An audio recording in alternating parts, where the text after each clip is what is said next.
చెప్పాను ఎందుకంటే అప్పుడప్పుడు పేర్లు మర్చిపోతాను. Please don't, I'm very bad at names. So and I'm really glad for Sushmita and Saho for giving such a super duper hit, and many more successes for them.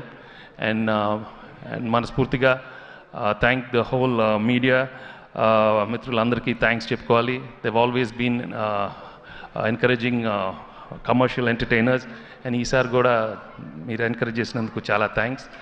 And ఇక్కడికి వచ్చిన distributors and exhibitors అందరూ I'm very very happy for all of you. And ఎప్పుడు సంక్రాంతికి వస్తాం, దాన్ని ఇస్తానే ఉంటాం. Okay, ఇదే ఎక్కువ. Thank you very much. Yes, now it's time for the boss himself, the one and only mega star Chiranjeevi garu. Anil, child ఆర్టిస్ట్ని పిలిచారు స్టేజ్ మీదకి. మంచిగా నేను ఉండగా ఒకసారి రండి రా కిడ్స్ ముగ్గురు రా రే రారా, దత్త తీసుకోలేరా, అక్కడ భయపడుతున్నాడు దత్త తీసుకుంటానని. ఖుషి అండ్ ఊహా ప్లీజ్. ఆ సినిమాలో ఒక డైలాగు క్లారిటీగా చెప్పలా, అది మిస్ అయింది. దత్త తీసుకోండి సార్, చెర్రీకి పక్కన కర్రీగా పడి ఉంటాను అంటాడు. నా ఒర్రి మొదలవుద్దురా, వద్దలాగా దాన్ని విట్రా.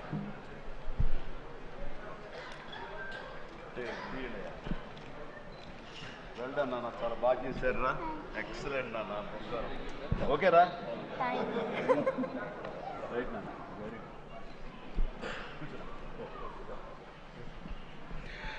రైట్ అండి, అందరికీ నమస్కారం. ఎక్కడెక్కడి నుంచో వచ్చారు, అండ్ మీ ఆనందంలో ఆ సక్సెస్ ప్రత్యక్షంగా చూస్తున్నాను.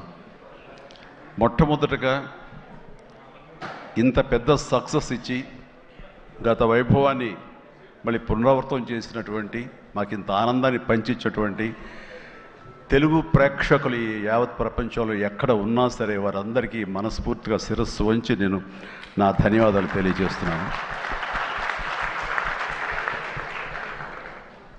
రిలీజ్ అయిన 4వ రోజో 3వ రోజో సరే ఇంట్లో నేను మామూలుగా క్యాజువల్ డ్రెస్ తోటి ఏదో టీవీలు చూస్తూ కూర్చుంటున్నాను. సక్సెస్ ఎంత అవుతుంది ఏంటని న్యూస్ వస్తుంది, ఆనందమే.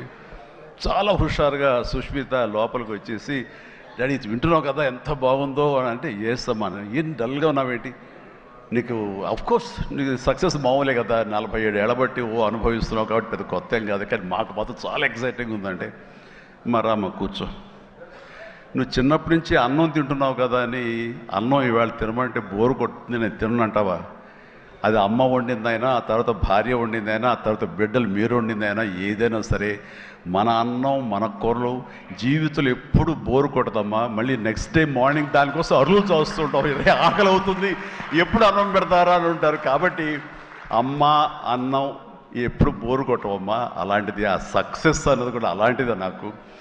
ఎందుకంటే అది సీనియారిటీతోటో లేకపోతే సీజన్ అయిపోవడంతోటో అండ్ మెచ్యూరిటీ రావడంతో ఏదో ఒక్కొక్కళ్ళు ఒక్కొక్కలాగా స్పందిస్తాం తప్ప, దీని లోపల మీరందరూ ఎంత ఎగ్జిబిట్ చేసుకుంటున్నారో, ఎంత బయటికి అందరూ చెప్పుకుంటున్నారో, అండ్ విజయోత్సవంగా మీరందరూ సాహు అనిల్ ఇలా తిరిగి మీరందరూ ఇది ఆస్వాదిస్తున్నారో, అంతకంతా నేను మనసులో ఆస్వాదిస్తుంటాను. మా ఒక్కొక్కసారి అనిపిస్తుంటే అంత అదృష్టవంతులు వీళ్ళు వెళ్ళిపోయి అందరితో ఇంటరాక్ట్ అవుతూ ఈ సక్సెస్ని ఇలాగ అందంగా అందిపుచ్చుకొని ఇదిగా ఆస్వాదిస్తున్నారు. ఆ అవకాశం నాకు లేదు కదా అంటే ఎంతో బాధపడుతుంటే, అది ఆ బాధ మోహంలో కనిపించిందో కానీ ఇంకోటి కాదు.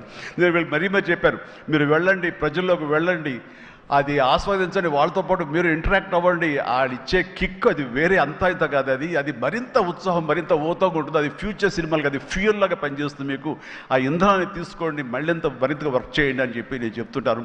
అందులో వెళ్ళే ముందు నాకు చెప్పాడు వెళ్తానని, గో హెడ్ అన్న. వినాయక్ కూడా అట్లాగే తన ఠాగూర్ సినిమా తర్వాత, అన్నయ్య ఏంటన్నయ్య ఏం ఆనందంగా ఉందన్నయ్య, వాళ్ళు ఒళ్ళు నలిపేసేసారన్నయ్య, పిసికిసారన్నయ్య, మసాజ్ చేశారన్నయ్య, ఆ చేస్తుంటే ఆనందం పెరిగిపోతుంది అన్నాడు. నిజం, అలాంటివన్నీ నేను అనుభవించాను. అది నిజంగా అవసరం. ఈ రోజున అలాంటి ఉత్సాహం చాలా సంవత్సరాల తర్వాత మళ్ళీ ఆ స్టేజ్ మీద ఎప్పుడో 2-3 దశాబ్దాల ముందు ఇలా ఇచ్చిపుచ్చుకోవటాలు, షీల్డ్స్ ఇచ్చిపుచ్చుకోవటాలు అనేవి మనం ఎప్పుడు చూడలేదు. అలా ఎగ్జిబిటర్స్కి, బయ్యర్స్కి, డిస్ట్రిబ్యూటర్స్కి ఇలా మా చేతుల మీదుగా స్టేజ్ మీద ఈ రకమైన కళకళలాడుతూ జరుగుతుంటే కనుక, వా గత వైభవాన్ని మళ్ళీ వింటేజ్ చిరంజీవినే కాదు, వింటేజ్ ఫంక్షన్ సెలబ్రేషన్ కూడా తీసుకొచ్చిన ఘనత అనిల్ రావుపూడిది. So thank you so much. నాకైతే అది నాస్టాలజీ. అలాగే కొంచెం ఓపిక్గా ప్రతి ఒక్కరిని ఆనందపరిచేలాగా షీల్డ్స్ ఇచ్చిపుచ్చుకోవడం, ఆ షీల్డ్స్ ఇంటికి వెళ్ళిన తర్వాత అక్కడ అలమారలో పెట్టుకుంటే అది చూసినప్పుడల్లా ఎన్నో స్మృతులు గుర్తుకు వస్తుంటాయి. అలాంటిది మళ్ళీ తిరిగి ఇలాగ రావటం, ఆ ఆనందాన్ని అందివ్వటం చాలా చాలా సంతోషం. అండ్ ఇందాక రాఘవేంద్ర వెళ్ళిపోయారు, ఆయన ఉండగా మాట్లాడేసింది. అనిల్ని చూస్తుంటే వర్కింగ్ స్టైల్ కానీ, ఆర్టిస్ట్ తోటి ఇంటరాక్ట్ అవ్వటం కానీ, వాళ్ళని మంచి గుడ్ హ్యూమర్లో పెట్టడం కానీ, ఇవన్నీ చూస్తుంటే నాకు 100% రాఘవేంద్రరావు గారే గుర్తుకొచ్చేవాళ్ళం. అండ్ ఇందాక ఆయన చెప్పినట్లుగా నాకు రాఘవేంద్రరావు గారే అనిల్ రావుపూడిని పరిచయం చేశారు. బాబాయ్ వెరీ గుడ్ డాన్సర్ చేస్తాడు, నువ్వంటే చాలా ఇష్టం, నీలాగా దించేస్తాడని చెప్తుంటే కనుక అవునంటే అక్కడే ఉత్సాహంగా 2-3 స్టెప్స్ కూడా వేసాడు ఆ పార్టీలో. ఎప్పటికీ నువ్వు ఇతనితో సినిమా చేయాలి బాబాయ్, నీ కామెడీ టచ్కి ఇతను కామెడీ కన్సీవ్ చేసే కథలకి వాటికి భలే ఉంటుంది, ఆ రిజల్టే వేరు అన్నారు. మహానుభావుడు ఆ మాట అన్నారు.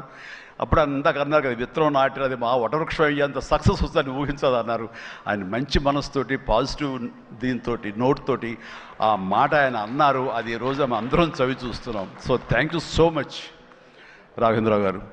అట్లాగే ఇంకొక పాజిటివ్ మనిషి, ఎప్పుడు ఇతని సక్సెస్ని హర్షించే మనిషి, సక్సెస్ కోరుకునే మనిషి. అలాగే నేనంటే ఒక అన్నయ్యలా ప్రేమ చూపించే వివి వినాయక్ కూడా ఈరోజు వచ్చాడు. అతను కూడా నాతో 2 సినిమాలు చేశాడు. చేసినప్పుడల్లా అతను మన షూటింగ్స్లో ఎంత ఉత్సాహంగా ఉంటాడో, ఎంత ఉత్సాహం మమ్మల్ని పరుస్తుంటాడో